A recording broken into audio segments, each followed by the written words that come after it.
백화점 사람들이랑 진주가 볼링장을 갔거든. 더 밀착을 하게 됐어.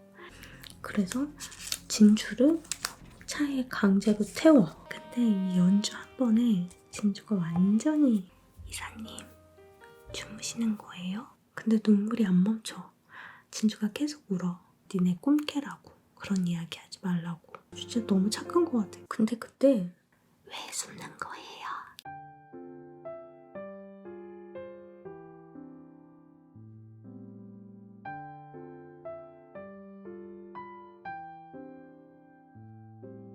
그 뒤를 풍호가 막 쫓아와.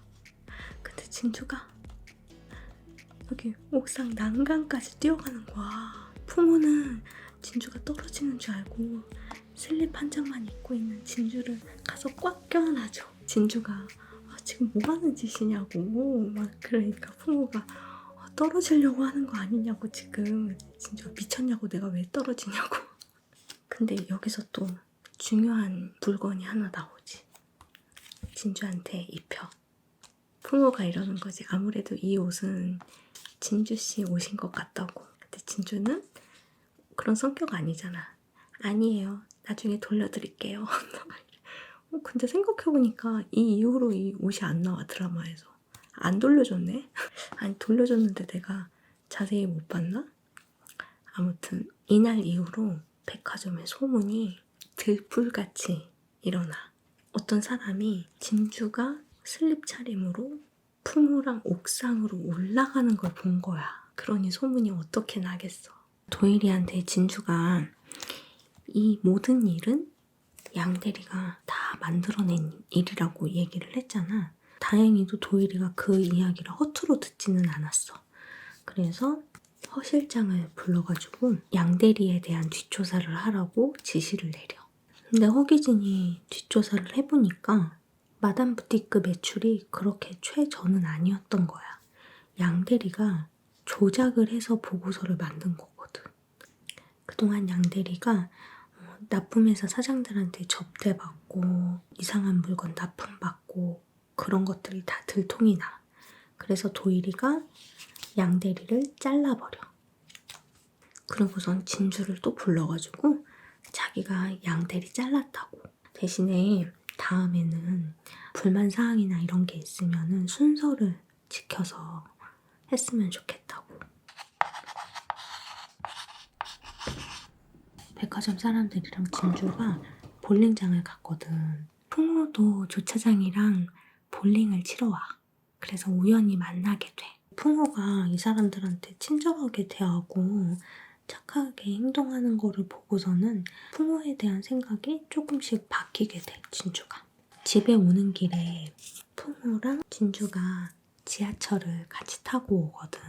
풍호가 진주한테 혹시 지난번에 파티장에서 있었던 일 아직도 화났냐고 물어봐. 근데 진주가 벌써 다 까먹었다고. 자기 별명이 뇌진탕이라고. 진작에 다 까먹었다고. 근데 사람이 되게 많은 지하철이었거든. 더 밀착을 하게 됐어. 풍호가 진주한테 물어봐. 진주씨 무슨 샴푸 써요? 냄새가 너무 좋네요. 진주가 비누 써요. 말표 빨래 비누. 너무 웃겼어 이게. 그 다음날 진주가 지하주차장 쪽으로 나왔는데 잘린 양대리가 갑자기 나타난 거야. 그래서 진주를 차에 강제로 태워. 그러고서 막 질주를 하는 거지. 진주는 막 차 안에서 소리 지르고. 근데 어디선가 풍우가 오토바이를 타고 짠 나타났어. 강풍우가 차를 세우고서는 빨리 진주 내리게 해라고 막 하는데도 양대리가 문을 끝까지 안 열어. 그래서 강풍우가 헬멧으로 양대리 자동차 앞 유리를 확 깨버려. 그래서 양대리가 진주한테 빨리 나가라고. 그렇게 해서 풍호가 진주를 또 구해줘. 이날 저녁에 풍호는 진주를 자기가 자주 가는 재즈바에 데리고 가. 이때 풍호가 또 색소폰 연주를 하는 거지. 진주가 완전 반해버렸어. 그동안은 풍우랑 안 좋은 일도 있었잖아. 근데 이 연주 한 번에 진주가 완전히 그냥 마음을 다 뺏겨버린 것 같아. 이렇게 풍우랑 진주가 자연스럽게 잘 됐으면 좋겠는데 쉽지가 않아. 백화점으로 진주 오빠가 또 찾아왔어. 뭐 할 말이라고는 딱 하나밖에 없겠지. 돈 더 내놓으라고. 풍우가 어떻게 현명하게 행동을 해야 되나 되게 많이 고민을 하게 돼. 그래서 진주한테 밖에서 만나자고 약속을 해. 이날 그냥 겉으로 보기에는 풍우가 진주한테 되게 냉정하게 대하는 것처럼 보일 수도 있거든? 진주한테 이야기를 해, 풍우가. 어제 진주씨 오빠가 나를 찾아왔었다고. 진주씨 오빠한테 돈을 줘야 되는 건지 아니면은 무시를 해야 되는 건지 진주씨는 내가 어떻게 했으면 좋겠냐고 풍우가 진주한테 물어봐. 근데 진주가 그냥 무시하라고. 찾아오든 말든 돈도 주지 말고 무시하라고 그렇게 이야기를 해. 진주한테 그 이야기만 하고 할 얘기 했으니까 가라 그러는 거야. 진주가 좀 섭섭하잖아. 근데 풍우는 걱정을 하는 거야. 자기가 진주 오빠한테 돈을 안 주면은 진주가 곤란해질까봐 그게 걱정이었던 거야. 자기가 돈을 또 안 주면 집에서 또 무슨 일이 일어나겠어. 진주 오빠가 진주한테 또 돈 가지고 오라고 또 협박하고 그런 거를 생각해보면은 풍우가 쉽게 진주한테 다가갈 수가 없는 거지. 근데 둘이 커피를 마셨는데 진주가 커피값은 그러면 자기가 내겠다고. 풍우는 여기 커피숍에 그 포켓볼 치는 곳이 있었거든. 그래서 여기서 포켓볼을 쳐. 그리고 진주는 계산을 하러 갔어. 근데 커피 2잔에 11,000원이 나왔거든?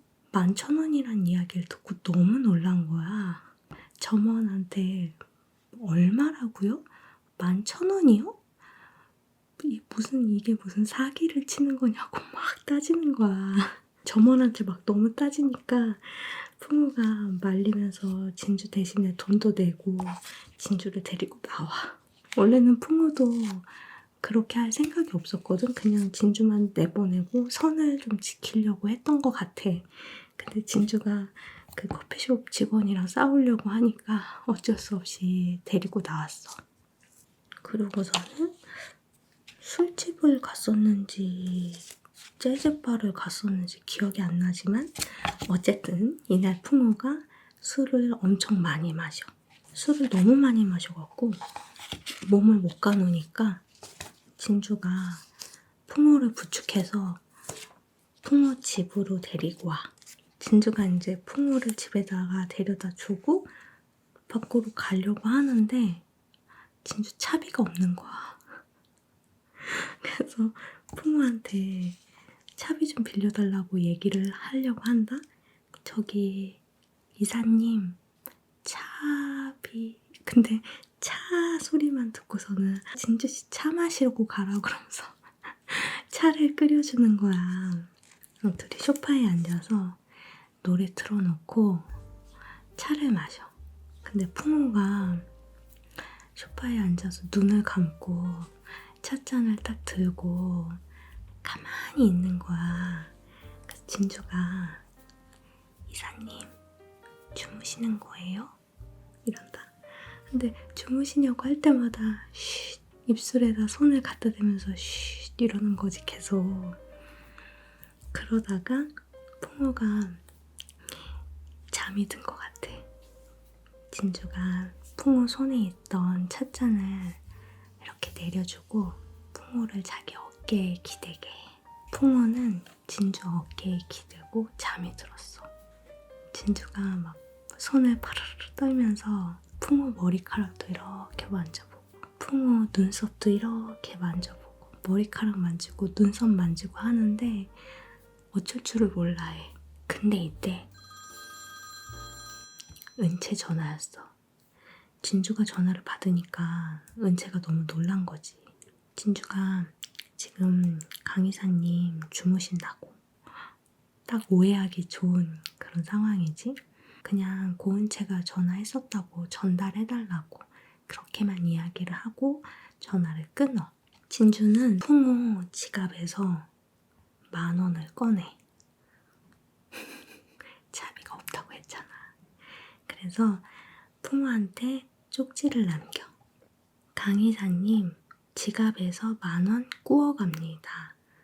그리고 고은채라는 분한테 전화가 왔었어요. 이렇게 메모를 남기고 진주는 풍호 집에서 나와. 은채가 또 전화했다고 하니까 좀 짜증이 나잖아. 근데 은채의 마음도 이해를 해줘야 돼. 왜냐면은 도일이가 비뇨기과 진료를 받은 거를 알게 돼. 그래서 그 병원을 찾아간다? 무슨 진료를 받았는지 궁금해서 알아보러 간 거지. 도일이가 불임인지 아닌지 검사를 받으러 갔다는 거야. 알고 봤더니 도일이는 결혼 전부터 본인이 불임이라는 사실을 알고 있었어. 근데 은채한테는 그거를 숨긴 거야. 자기가 불임인 걸로 알고 있었는데 은채가 임신을 하니까 도일이는 어떻게 생각을 하겠어. 자기 애는 절대 아니고 풍호 애라고 오해를 하게 된 거야. 그래서 도일이가 은채 임신 후에 계속 쌀쌀맞게 굴었던 거지. 계속 의심을 하다가 혹시나 싶어서 검사를 했는데 정상 결과가 나온 거고 당연히 은채는 도일이 애를 임신한 게 맞지. 그래서 이 모든 사실을 알게 된 은채가 화가 난 거야. 당연히 화가 나지. 불임 사실을 감추고 결혼한 것도 너무 황당하고 임신 후에 은채를 의심해가지고 그렇게 쌀쌀맞게 굴고 그래서 은채가 가출을 해버려. 그래서 가출하기 전에 풍호한테 전화를 했던 건데 풍호 대신에 진주가 전화를 받았던 거지.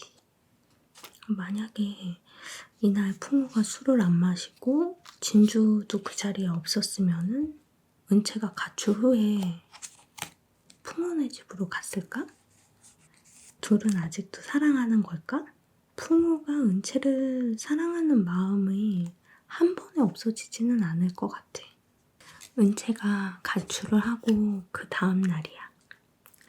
도일이랑 풍호 둘 다 지각을 했어. 도일이는 은채가 가출을 했으니까 여기저기 찾아다니고 연락하고 그러느라고 지각을 한 거고 풍호는 그 전날 진주하고 술을 너무 많이 마셨잖아. 그래갖고 숙취로 인한 지각을 한 거지. 도일이는 풍호 지각 소식에 은채와 풍호 사이를 의심을 하고 풍호는 가출 소식에 은채 걱정을 하는 거지. 이것만 봐도 도일이가 아주 못된 놈인 게 티가 나지. 은채는 어디로 가출을 했냐면은 제주도 콘도에 가 있었어. 근데 도일이가 찾으러 와. 도일이가 처음에는 저자세로 나와. 미안하다고도 하고 사랑한다고도 하고 근데 진심인지 어쩐지는 잘 모르겠어. 은채는 엄청 화났어. 당연하지. 너무 야비하게 행동했잖아. 그래서 은채가 도일이한테 이혼을 하자고 그렇게 이야기를 해. 근데 도일이는 당연히 안 된다고 하겠지. 그리고 사업적으로도 삼건건설이 필요하니까. 그러니까 은채랑 더 이혼을 하면 안 되겠지. 도일이 입장에서는. 근데 그때 도일이가 누군지 확인을 하러 가. 풍호인 거야. 풍호가 은채 안에 있냐고. 있다고 하니까 그러면 됐다고. 그 확인만 하러 왔을 뿐이라고 하고 가려고 해. 그 풍호는 진짜 은채가 너무너무 걱정돼서 온 거지. 근데 도일이가 비꼬는 거지. 둘이 텔레파시가 통해서 여기 온 거냐 막 이런 식으로 굉장히 비아냥거려. 그래서 은채가 화가 나서 먼저 바깥으로 나가버려. 그리고 풍우랑 도일이랑 둘이 대화를 하다가 도일이가 이러는 거야. 만약에 자기가 여기 없었으면은 둘이서 밀월 여행이라도 떠나려고 그랬냐고. 진짜 풍우는 확인만 하러 온 건데 풍우가 열받아서 도일이 팍 풍우가 은채를 따라 나와가지고 둘이 대화를 해. 근데 은채가 풍우한테 조금 쌀쌀맞게 굴어. 도대체 여기 왜 온 거냐고. 풍우가 은채한테 말해. 여전히 너 기다리고 있다고. 근데 은채는 뭘 기다리는 거냐고. 내가 못 살겠다고 뛰쳐나오기를 기다리고 있는 거냐고. 엄청 쌀쌀맞게 굴어. 그러면서 무엇이 나를 위하는 길인지 좀 생각 좀 해달라고. 이날 이후로 풍우는 조금 은채에 대한 마음을 접으려고 그렇게 굉장히 노력을 많이 해. 그리고 은채는 자기 아빠인 고영균 회장을 만나서 자기 힘든 이야기를 하고 도일이랑 이혼할 거라고 그렇게 이야기를 해. 그런데 고 회장은 먹히지도 않아. 절대 안 된대. 있을 수도 없는 일이래. 건방지게 어디서 이혼을 얘기하냐고 막 이런 식으로. 지금 삼건건설이 유통 쪽에다가 손을 뻗어놓은 상태거든. 그래서 서울백화점이 꼭 필요한 상황이야, 사업적으로. 그래서 고 회장은 이 이혼을 절대 승낙하지 않겠지. 은채를 엄청 혼내. 무슨 이혼이냐고. 백화점에서 강의사랑 진주에 대한 소문이 굉장히 많이 났었다고 했잖아. 풍우랑 진주의 그 옥상 사건 이후로 더 심한 거지. 근데 풍우는 그런 걸 개의치 않아. 같이 구내식당에서 밥도 먹고 그리고 옥상에서 둘이 차 마시면서 대화도 나누고 그래. 진주가 풍우한테 물어봐. 혹시 자기 오빠가 이 사실로 또 찾아왔었냐고. 풍우는 안 왔었다고. 그러면서 진주한테 이러는 거야. 아무리 봐도 진주씨가 동생이 아니고 누나 같다고. 거기서 진주가 이러는 거야. 우리 오빠 옛날엔 안 그랬었다고. 그러면서 옛날 기억, 오빠에 대한 좋은 기억을 떠올려. 엄마가 돌아가시고 진주 어렸을 때 생일이었는데 진주 소원이 청룡열차 타는 거였나 봐. 진주 오빠가 진주를 데리고 놀이터로 갔는데 길을 잃어버린 거야. 그래서 갈 때는 버스 타고 갔는데 올 때는 걸어가지고 왔다고. 그러면서 되게 많이 더웠던 걸 봐서는 아마 이맘때쯤이었던 것 같다고. 그래서 풍우가 물어봐. 생일이 언제냐고. 근데 진주가 모른대, 자기 생일을. 어떻게 생일을 모를 수 있냐고. 그러니까 음력으로 5월 27일이어서 음력 날짜라서 정확히 언제인지 모른다고. 그럴 수 있잖아. 그래서 지금이 7월이기 때문에 아무래도 5월 27일은 지났을 거라고 그렇게 이야기를 해. 그런데 어느 날 풍우가 집에서 영화를 보고 있었어.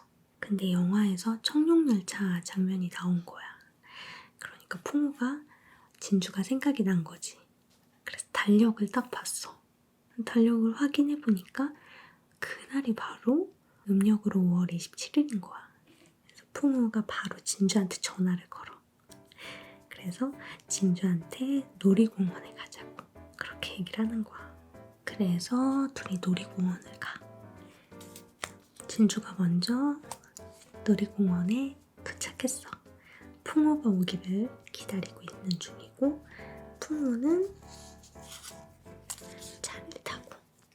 차를 타고 놀이공원으로 가는 길이야. 근데 그때 전화가 온 거야. 누구한테? 은채한테. 은채가 너무 아파서 차 안에서 출발을 하려다가 풍우한테 전화를 한 거야. 도일이가 출장 중이었거든. 그래서 풍우한테 연락을 하게 된 거래. 은채는 119는 모르나 봐. 뭔가 스토리상 어쩔 수 없는 거겠지? 그래서 병원에 갔어. 은채는 왜 아팠던 거냐면은 유산을 했어. 은채도 불쌍해. 며칠 전부터 은채 몸이 그렇게 좋지 않았거든. 풍우는 어떻겠어. 그리고 은채가 아프다고 하니까 너무 속상해하는 거지. 힘들어하고. 진주는 놀이공원 끝날 때까지 거기서 풍우를 기다려. 다 끝났어, 놀이공원은. 그리고 저녁 늦게 풍우가 놀이공원에 도착을 해. 그 시간까지 놀이공원에 있는 진주를 보고서는 풍우가 너무 놀라는 거지. 그래서 진주가 풍우 뺨을 때리진 않았고 진주가 이제 집에 가려고 화가 나가지고 막 울면서 확 뒤돌아가는데 풍우가 붙잡아. 못 가게 가지 말라고. 진주가 너무 많이 우니까 진주 앉혀놓고 이제 달래는 거야, 풍우가. 근데 눈물이 안 멈춰. 진주가 계속 울어. 그래서 풍우가 그만 울라고 미안하다고 어쩔 줄 몰라 하지. 그때 진주가 막 울면서 이래. 화나서 우는 거 아니에요. 배고파서 우는 거예요. 이러는 거야. 너무 귀여웠어. 배가 고팠겠지. 하루 종일 아무것도 안 먹고 풍우만 기다렸나 봐. 진짜 너무 귀엽다. 그러더니 진주가 가방에서 뭘 주섬주섬 꺼내. 10,000원을 꺼내는 거야. 풍우한테 지난번에 꾼돈이라고 하면서 10,000원을 돌려줘. 진주는 그런 캐릭터잖아. 정확한 계산은 정확히. 진주가 일어났어. 집에 가려고. 풍우가 진심으로 생일 축하한다고 이야기를 해. 근데 또 진주는 너무 순수해. 진짜 또 울어. 애기처럼 울라 그래. 그래서 다 끝났다고. 놀이공원 다 끝났다고 막 너무 속상해하니까 풍우가 안 끝났다고. 놀이공원 막 불 켜지고 여기도 불을 켜볼까? 놀이공원이야 여기는. 놀이공원 막 불 켜지고 둘이 같이 놀이기구 타고 되게 로맨틱한 장면이 연출이 될 뻔했지만 둘이 키스는 안 했어. 아무튼 놀이공원에서 그렇게 신나게 놀고 진주네 집 앞에까지 풍우가 데려다줘. 그리고 생일 축하한다고. 키스는 안 해 여기도. 혹시 기대할까봐 미리 얘기해주는 거야. 건전하게 되게 재밌게 잘 놀았던 거지. 이제 백화점 출근을 하고 진주가 영지한테 생일 때 놀이공원 갔다 온 거를 얘기를 한다. 그 영지가 진주 속상한 말만 하는 거야. 꿈깨라고. 근데 그때 백화점 커피숍에 은채가 와. 그때 병원 데려다 준 거 고맙다고 인사하려고 풍우를 부른 거야. 그 모습을 또 진주랑 영지가 본 거지. 영지가 거보라고, 또 꿈깨라고. 진주도 듣다 영지한테 화를 내면서 나 꿈 같은 거 꾼 적 없다고 그렇게 얘기해. 영지만 이렇게 진주한테 꿈깨라고 이야기하는 게 아니고 며칠 전에 이렇게 셋이서 떡볶이를 먹으러 갔거든? 떡볶이 먹고 싶다. 이제 마담 아저씨랑 무슨 대화를 하다가 돈 많은 남자한테 시집 가고 싶냐고 그런 이야기를 해. 근데 영지랑 진주 둘 다 돈이 없는 것보단 있는 사람이 더 낫죠 이렇게 얘기를 하니까 마담 아저씨가 그러는 거야. 니네 꿈깨라고. 그런 이야기 하지 말라고. 돈이 다 해결되는 거는 아니라고. 그리고 비슷한 환경의 사람끼리 만나야지만 되는 거라고. 그렇게 이야기를 해줘. 진주는 재벌 2세인 강풍호를 좋아하면서도 속으로 걱정을 하겠지. 드디어 도일이가 출장에서 돌아왔어. 근데 위로를 해준다고 하는데 유산한 거 너무 신경 쓰지 말라고. 임신 또 하면 되는 거 아니냐고. 너무 쉽게 얘기하는 거지, 도일이는. 그리고 또 도일이가 그냥 넘어갈 애가 아니잖아. 비꼬는 거지. 연락할 사람이 그렇게 없었냐고. 풍우한테 꼭 연락했어야겠냐고. 그렇게 비꼬고. 또 한 번 싸워. 그 도일이가 밖에 나가고 은채가 이제 도일이 출장 갔다 온 그 가방을 열어본다? 정리해 주려고. 근데 가방 안에 애기 인형이랑 애기 내복이 나오는 거야. 은채가 놀란 거지. 이 사람이 뭐 유산 신경 쓰지 말라고 임신 또 하면 된다고 그렇게 냉정하게 이야기를 했는데 애기를 기다렸던 건가? 이런 생각이 드는 거지. 도일이가 하는 사랑이 좀 뒤틀리고 평범하지 않고 좀 다르잖아. 달라서 그런 것 뿐이지 그래도 그 마음은 갖고 있는 건가? 그런 생각을 조금 해봤어. 아무래도 배경이 94년이니까 가부장적이고 자기 감정을 감추고 그런. 근데 그렇다고 해서 도일이 캐릭터를 좋아하진 않아. 여전히 나쁜 놈이야. 그리고 어느 날 밤 풍우가 늦게까지 일을 하고 있어. 진주도 매장에서 재고 정리를 하고 있었어. 혹시나 싶어서 내려갔는데 둘이 우연히 만난 거지. 근데 진주는 마냥 좋아하지는 않는 것 같아. 고민을 하고 있는 거지. 또 오사라도 그런 이야기를 했었거든. 진주가 상처받지 않았으면 좋겠다고. 사라는 경험을 해봤잖아. 도일이를 좋아해가지고 마음 아팠던 적도 있고 하니까 되게 진심으로 오사탄이라는 별명과 안 어울리게 되게 진심으로 진주한테 언니처럼 조언을 해줬거든. 풍우가 진주한테 이렇게 이야기해. 진주씨 보면은 너무 기분이 좋다고, 푸근하고 그냥 보기만 해도 기분이 좋다고 이야기를 해. 근데 진주는 풍우한테 이러는 거야. 저는 강 이사님을 보면은 불쌍해 보인다고. 그러니까 풍우가 불쌍해 보인다는 말에 좀 놀라지? 한 번도 누구도 자기를 불쌍하게 생각한 사람이 없잖아. 물론 나는 불쌍하게 생각했어, 풍우를. 그치만 여기 이 드라마 안에서는 풍우를 불쌍하게 생각하는 사람이 없어. 돈 많고 부족함 없이 컸고 미국에서 자유분방하게 살다가 오고 심심하면 가가지고 색소폰 불고 막 이러니까 누가 불쌍하게 보겠어. 근데 진주는 불쌍하다고 보는 거지. 그래서 가족도 없고 사랑하는 사람은 결혼했고 혼자 있으니까 그런 게 불쌍해 보인다고 진주가 얘기를 하는 거야. 자긴 그래도 오빠라도 있지 않냐고. 진주 진짜 너무 착한 것 같아. 근데 그때 경비 아저씨가 온 거야. 막 순찰을 하고 있어. 근데 갑자기 풍우가 저 끝으로 가가지고 숨자고 하는 거야. 그래서 진주가 왜 숨는 거예요? 이러니까 그냥 재밌잖아요. 근데 둘이서 이 어둑어둑한 사각지대에서 무엇을 했겠어. 뭐 할 수 있는 건 그거밖에 없지.